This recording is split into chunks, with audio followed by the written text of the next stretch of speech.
What's up, my beautiful people? How are you today? How are you doing? Hey, come closer.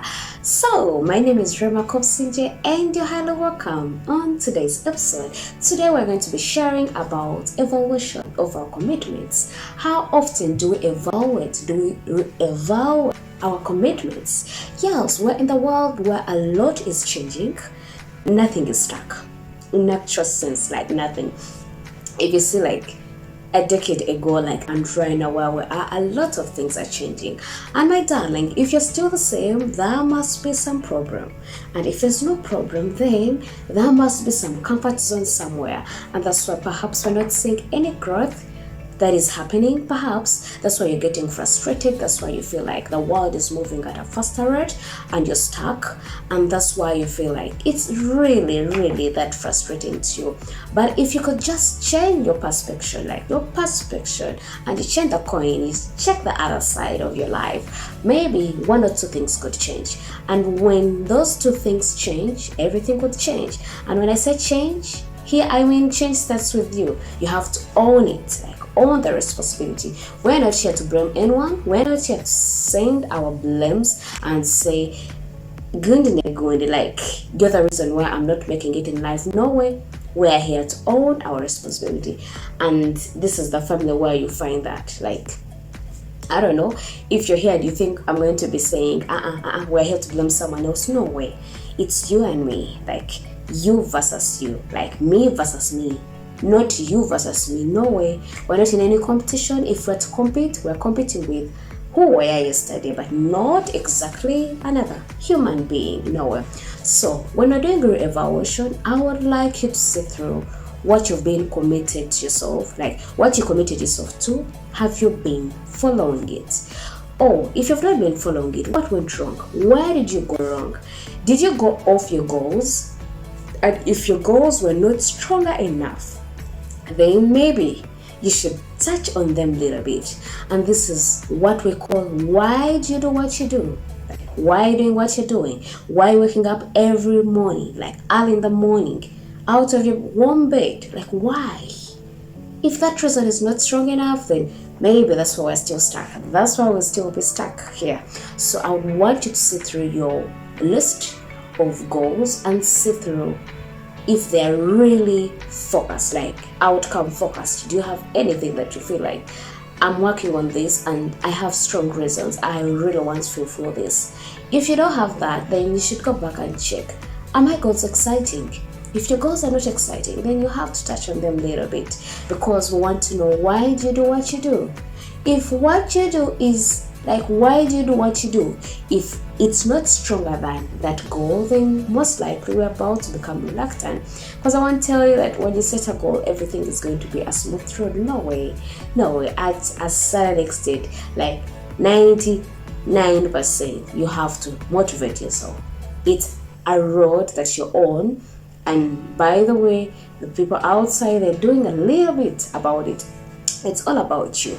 And if you start the journey, you have to know that I'm on this journey and I have to keep motivated. I have to motivate myself. So the world is really evolving so much, and if you keep having that mindset of saying, me, what I know is what I know, then there must be a problem. And that's why I'm here. Some things have to change, okay? When I say some things have to change, there are some things you have to start looking into. One of them is skills. You have to touch on your skills. Have you done something towards your skills? Have you changed your skills a little bit? Have you seen through the skills that you were knowing in 2020?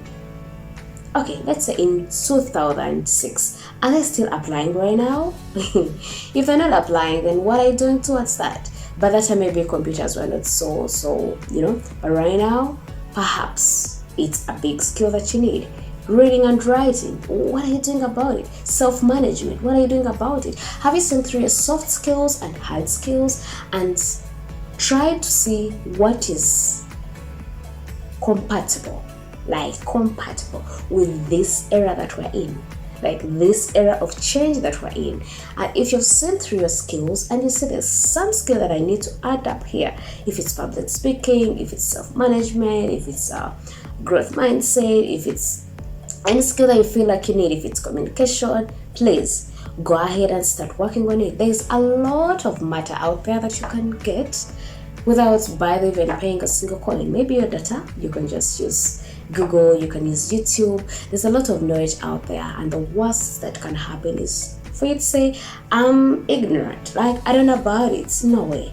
You will choose not to know about it, but there's a lot that you can know about whatever that you don't know right now, and you start from somewhere.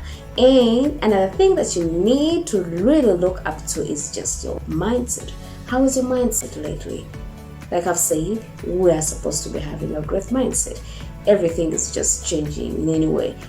Just in 1 year, you can see what is happening, and you're like, oh, 2022, this was not so common. How come now this is the training era? This is what they're using. Maybe if it's for the jobs, people are using LinkedIn. Maybe if it's for recommendations, people are using, different referrals. Who are you looking up to? Like, what are you doing towards all that? So in order to grow, darling, you must change, and our commitments must match with with the growth of the era that we're in. So look through your commitments that you did, like all that you've been doing, and see, am I still standing? Am I still on the right track? If I'm not on the right track, what can I do differently? And one of the things I've told you is to have a growth mindset, is to change on your skills, and is to make sure that, hey, you're up to date. You have to keep going. You have to keep shifting. You're your own self-motivator. Like when everything is up and down, you still have to get up and tell yourself, you know what? I can't give up. I still have to believe in myself. And hey, you know what faith is? Faith is to believe in what you don't see. Faith is to believe that things are going to change for me. Is to choose the positive attitude even when everything is upside down, and say, hey, I'm gonna make it through. It doesn't matter how many times I fall. Even like a child falls how many times? They don't fall just once and just keep there crying and waiting for God to say, God, no way. They step into what they're supposed to be doing, and that is taking an action. It's like when someone is seated in the car and it is in parking. Darling, forever you're going to keep there? Are you going to move? Are you going to take a step? Are you going to have any destination? No, your destination will be parking exactly where you are. So how about we start taking some steps? I know some of us have been in parking for so long, but we can choose to just drive a little bit and see, are we heading west or east? If it's a wrong road, perhaps we can use some Google Maps, or we can turn around and say, hey, I think this is taking so long. Let me take another round and see. Let me take another destination and see. But if we keep in one position, hey, darling, you're about to keep in that position. So how about that? Let's get started and let's get moving on that trade of exactly the skills that we need, the commitments that we have made. We've made several commitments to other people. Like, darling, I don't know how many commitments you've made to other people, and somehow you've achieved them. How come just a little commitment to yourself is just becoming that hard? Better do something about the commitment and tell yourself, this time around, yes, I failed perhaps maybe once or twice, but this time around, I'm gonna keep stronger, and I'm gonna just little bit dig into my depth to know how deep can I go to change my life, to do better for me. And above all, guys, just let's keep going. Let's keep moving. As long as you're moving, it doesn't matter how many times you've fallen. It doesn't matter how many times you've taken a note, okay? At the end of the day, you're going to reach somewhere, and you will pick either your lesson, okay? Or you'll pick your victory or your joy or whatever it will be. So, everything in life is risky. If you're scared to take a step, you better start now, because the world is evolving so greatly and at a high speed. So when you keep in one position, I don't know what you're about to do with your life. But anyway, I know as long as you're here, as long as you've passed here, you're not still in the same position. You're moving towards somewhere, and that's why I'm so proud of you. And hey, I love you so much, guys. And until then, see you, and God bless you. Kisses.